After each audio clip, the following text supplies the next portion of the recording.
ମିଳିତ ଆଦିବାସୀ ସଂଘର୍ଷ ମଞ୍ଚ ଓଡ଼ିଶା ପାସ୍ଟା ᱠᱷᱚᱱ ଢେଙ୍କାନାଳ ଜିଲ୍ଲାରେ ᱱᱟᱝ ᱠᱚᱝᱠᱚᱰᱟᱦᱟᱲᱚ ᱛᱚᱦᱥᱤᱞᱫᱟᱨ ᱴᱷᱮᱱ ᱮᱭᱟᱭ ᱫᱚᱯᱷᱟ ᱫᱟᱹᱵᱤ ᱤᱫᱤ ᱠᱟᱛᱮᱫ ᱢᱤᱫ ᱫᱟᱹᱵᱤ ᱥᱟᱠᱟᱢ ᱠᱚᱝᱠᱚᱰᱟᱦᱟᱲᱚ ᱛᱚᱦᱥᱤᱞᱫᱟᱨ ᱠᱚ ᱮᱢ ᱟᱠᱟᱫ ᱜᱮᱭᱟ।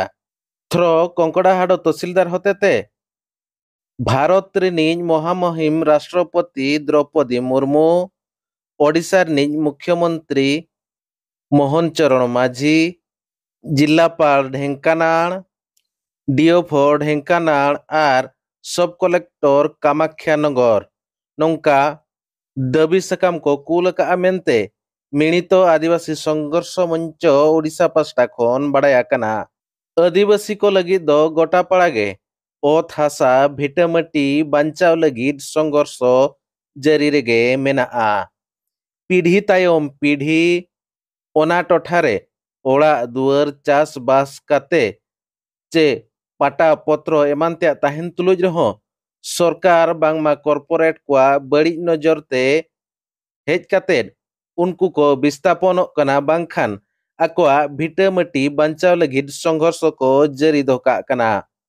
नोंकान चितर नितो भारत दिसम रेया गोटा टोठा खनगे नेल ᱧᱟᱢᱚᱜ कना।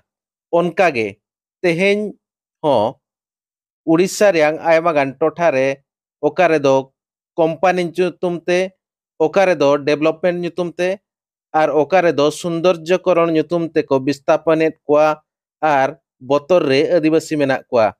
ओनकान चितर गे हलानो उड़ीसा पनत ढेंकानाल हनत रिया कंकड़ाहाड़ो ब्लॉक रे नेल ᱧᱟᱢ लेना।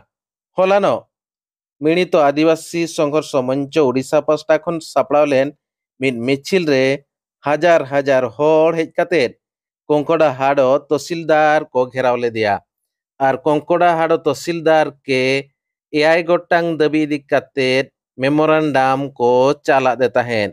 ओना दाबी को दो हुयुग कना उड़ीसा सरकार 4/7/2017 जंगल परिवेश मंत्रालय ओडिशा सरकार फॉरेस्ट एक्ट 1972 धारा 170 हिसाब ते एसओपी बांगमा स्टैंडर्ड ऑपरेटर प्रोसीजर क्षमता बड़े ओडिशा रे जहां गेजेट ओडोका कना ओना रे प्रतिवाद बांगमा विरोध दोसार दो हुयुग कना कामाख्या नगर उपखंड रे नांग कंकड़ाहाड़ो ब्लॉक रे परजंग कामाख्या नगर एमान को आदिवासी को चालावेन 6/8/2025 हिलो तहसीलदार को एमकादे रहो ओना कथा बांगे आंजमिया।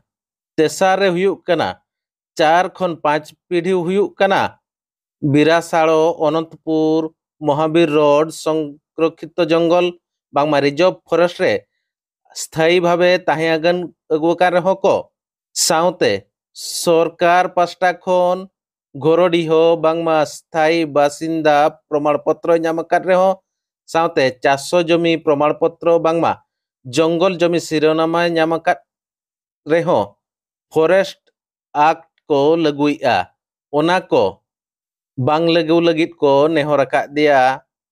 पुनांग रे दो को ले चो का जे नुआ टोठारिन प्राय मिड सेरमा खन तारा हुइना 83टी गोष्ठीगत व्यक्तिगत और 100 रु अधिक सब डिविजनल कमिटी लेवल रे पास काते डिस्ट्रिक्ट लेवल कमिटी ढेंकानाल रे डीएफओ ठेन हो पास कान रे हो उनको दाबीदार को निर्धारित ते जंगल जमीर शिरोनामा बांको ᱧᱟᱢᱟᱠᱟ मोड़ियांग दो बिना ग्राम सभा ते जंगल जमी पट्टा बांगमा आर कन्वर्ट हुई काते ऑफिस तहसील ऑफिस ढेंकानाल रे 4000 खन जस्ती पट्टा को दोहो आका।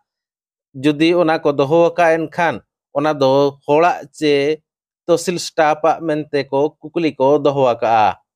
एयांग दाबी को दो हुयुग कना 10/7/2020 रे घोषणा लेन बोर्ड ऑफ रेवेन्यू ढेंकानाल तहसीलदार होते रे बांगमा आजा तरी रे मेना आरे गोटांग ग्रामो बांगमा अतु ओना को दो हुयुग कना भलुटांगोर गोंगामुंडा खोजरी नड़ी चाउड़िया झोरण खोयरी भोंगा कोरडबणी କଳସପୁର ବାଲିସାହି ଖତେଇବେଣୀ ଦେବଗୁନ ᱟᱹᱛᱩ ᱠᱚᱨᱮ ᱟᱹᱰᱤ ᱩᱥᱟᱹᱨᱟ ᱥᱚᱨভᱮ ᱥᱮᱴᱮᱞᱢᱮᱱᱴ ᱠᱟᱨᱡᱚ ᱪᱟᱵᱟ ᱠᱟᱛᱮᱫ ᱨᱟᱡᱚᱥᱥᱚ ᱠᱷᱚᱛᱤᱭᱟᱱ ᱵᱟᱝᱢᱟ ᱯᱟᱴᱟ ᱟᱹᱛᱩ ᱦᱚᱲ ᱠᱚᱠᱚ ᱮᱢᱟ ᱠᱚᱢᱟ ᱱᱚᱝᱠᱟᱱ ᱫᱟᱹᱵᱤ ᱠᱚ ᱤᱫᱤ ᱠᱟᱛᱮᱫ ᱛᱮᱦᱮᱧᱚᱜ ঢেঙ্কানাল ᱨᱮᱭᱟᱜ ᱠᱚᱝᱠᱚᱰᱟᱦᱟᱲᱚ ᱛᱚᱦᱥᱤᱞ ᱠᱚ ঘেরাও লেদিয়া।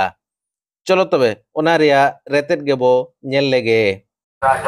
আমল দাবি এনডিএলসি ও ডিএলসি রে স্থগিত ଥିବା সাময়িক জঙ্গল অধিকারକୁ ତୁରନ୍ତ କାର୍ଯ୍ୟକାରୀ କରାଯାଉ।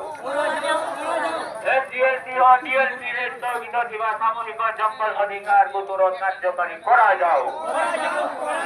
এফআরএসএল ରେ ଥିବା ବ୍ୟକ୍ତିଗତ ସାମୟିକ ଜଙ୍ଗଲ ଅଧିକାରକୁ ତୁରନ୍ତ କାର୍ଯ୍ୟକାରୀ କରାଯାଉ ଆମର ଦାବି।